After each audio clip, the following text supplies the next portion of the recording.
one thing I've learned from you, and we've developed a friendship over the years, is that you don't really, idiot. You don't really like if something is about to happen. You don't put that on blast. Like some people, they're in a mode like they might talk to an agent or meet somebody or guess who I met last week? You ain't gonna believe. Yeah, guess who I'm kicking it. You don't put that stuff on blast. No, low key.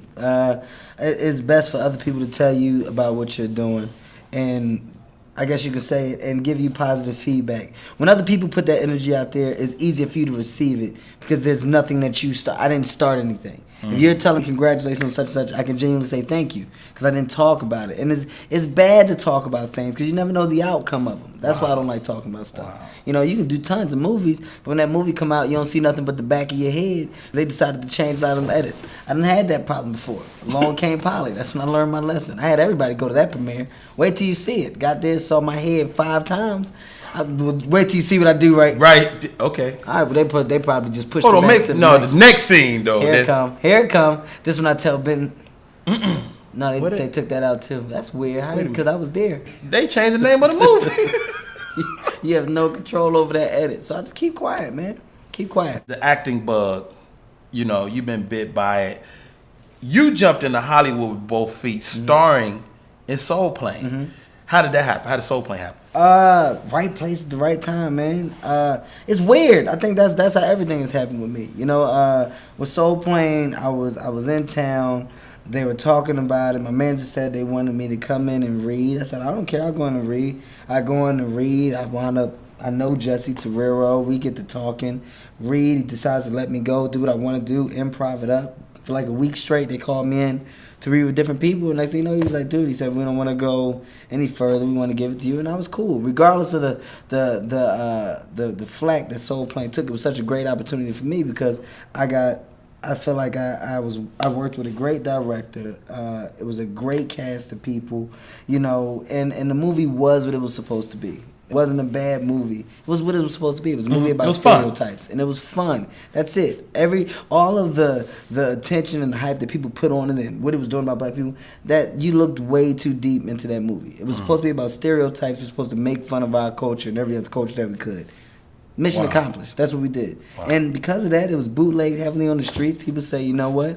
I liked it. This guy's funny. And it got me the other opportunities that I had since then. To me, it's a hood classic. It is. It's a hood classic. And had it not been bootlegged as heavily, it probably would have made a credible amount of money. It probably would. On the streets, Soul Plane probably did about $75 million.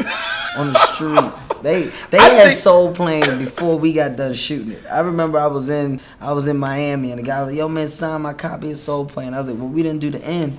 He's like, wait till you see it. And I was like, what? Like, he had everything. Yep. He had the whole thing, but I had to accept it. You had to? I had to accept it. Drank out of my soup bowl. What keeps you grounded?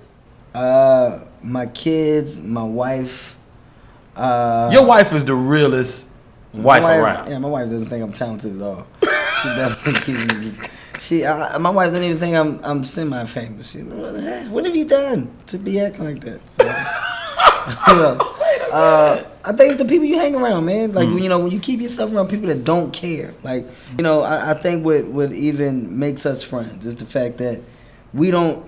It's not about what we're doing. When we're around each other, we're enjoying each other's company, we're enjoying a friendship. It's genuine. You keep yourself around genuine people who don't put that I guess you can say that, that so-called the pressure. Not even pressure, just that fictional aura in the air constantly of what we're doing or what we're gonna do. And hey, we are these. You don't want man, that. I just want to tell you, man. I was headed over here. Me, Eddie. Be dropping names. Me, Ed. I can't do that. Sam Jackson. Yeah, Sam. Me, Ed. Sam. I can't do that. I like to be around. I like to be around people that I know for sure that I can call my friends. Where if stuff hit the fan and I didn't work again for the rest of my life, I'm still gonna hang around these same guys. I think that's what keeps it real. I don't accept anything that I've had, anything that I've gotten in LA. Can you tell me the story? I heard you had to put your hands on somebody recently. In Austin, Texas. Yeah, I got into a fist fight. Now, Kev, you ain't no big guy. No, I'm not a big guy. But they say you nice I can throw my hands. with them hands. I can throw my hands. I don't want to throw my hands. What happened, dog? What happened, dog?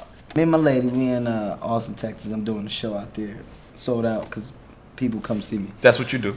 Now, I'm there. We're at a club. We get a little drunk. We come out the club. We go to valet. Time to get in the car. She's like, I got to go to the bathroom. I'm like, well, why don't you just take your girlfriend? Y'all go to the bathroom. Go to the bathroom. They're taking too long. So I'm like, yo, where's she at? I go look for her. Go in the bar. Whoever owns the bar is cursing and yelling at my wife. Like, can I curse on here? I'm not going to do it because, you know. Go ahead. He's like, yo, I said you guys get the fuck out of here, right? We'll say F word. He said, get the F word out of here, right? Yeah. No, and I'm like, well, relax. It's my wife. You don't have to curse at her. Okay, we'll go. He's like, well, you know what? That's it. You two, get the F out of here. Get out of here, everybody. So I turn around. I tip the bartender because I don't really know what happened. Mm-hmm. So I tip her just in case something bad happened. I said, I'm sorry. When I turn around, got my wife by the arm. Uh-oh. And he's throwing her out. So now I'm upset because you didn't put your hands on my wife. Okay, put your hands on my leg. So I ran up to him and I shoved him. Got up under his chest. Shove. Shove is, first of all, shoves need to come back. There's no reason. You bringing back shove. Because we stopped shoving. we need to bring the shoving back. People start pushing and got away from the shove. Yeah, no. It's just a shove. That's how you let somebody know you're serious about what you want to do right now. So I shoved him. He didn't go back that far though. When I shoved him, he took like a half a step back, and I got a little nervous. And he called the security. He should have went further. He should have. With the way I shoved him, he was supposed to take at least 5 steps back, but it was like a half a step, like a baby step.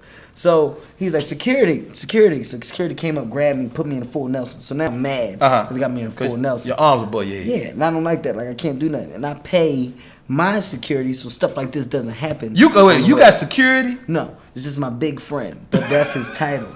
When we're on the road, your title is security because you're big and you with me all the time. This makes us look good as a unit. You understand what I'm saying? It's all about presentation.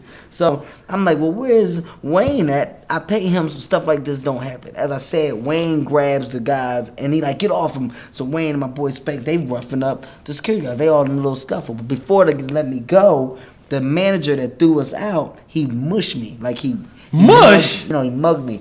And I never been mugged, so I didn't know how to get his hand off my face. So I licked it. I didn't know what to do. I was like, get off, bitch. I licked his palm. I licked him right in his palm. He's like, ew. He shook his hand like that. Did he say ew? Yeah, he said ew because I licked it. So when they let me go, so now I'm mad. I want to fight because he put his hands on my face. But I got to get around to him, So I go around the dock and I hop up on the dock. But I want to fight, but I don't want to fight. I might want to shove him again, say some smart stuff because he put his hands on my wife, right? So I come up on the dock and he immediately gets to fight stance. He's like... He assumed a position. Yeah, he got like low. So I'm like, he going to charge me, so I need to protect myself. Now, I boxed a little bit. A little bit. If you go into my database, you'll see that when I was a kid, I threw a couple jabs. I may have knocked a couple girls out in my time. Whoa. It's a different story. It's my cousin.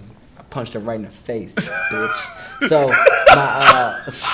he got his fight stance, right? So we got his fight stance. He tried to come to me, and I hit him twice. I said, bop, bop. I hit him right in his face. But I never hit nobody in the face before in a real fight. Like I've played around and I've boxed, but there was never nobody else there. It was just me and my trainer. So when I connected, I got excited and I celebrated right on the spot. I was like, oh shit. Like you got knocked out. Yeah, like I was hyped. So I threw my hands in the air, but he wasn't done. Like he still had to fight. So I had to grab the top of his shirt and I start uppercutting him. I'm uppercutting him real hard, right? And then after I start uppercutting him, I looked over to Wayne and Spank. They still roughing the security guards. And Harry, Harry. Harry, our mutual friend. Harry's with me. And Harry's like, Kev, hold him. I'm about to punch him right in his face. I'm like, I got him, Harry. Harry threw the most dramatic, longest punch and missed. He did not. Flew off the dock, and that threw everything off. Like I didn't know what to do after that because I didn't know if Harry was hurt or not. And Harry's older, so his knees aren't good. So when he fell, he lost his balance, and I was like, "Yo, we gotta go. We gotta get out of here." Nate pulled up the car and He pulled up like on the curve sideways, like we were the A team. It was weird. Yeah, he slid the door open. We all got in, pulled off. Cops came. I didn't get arrested because the lady recognized me. But that night, you know, I went down as a fighter. People was on the side taking pictures, and I gave them all the salute. You know, whenever you fight somebody, you gotta speak like this. You gotta do that.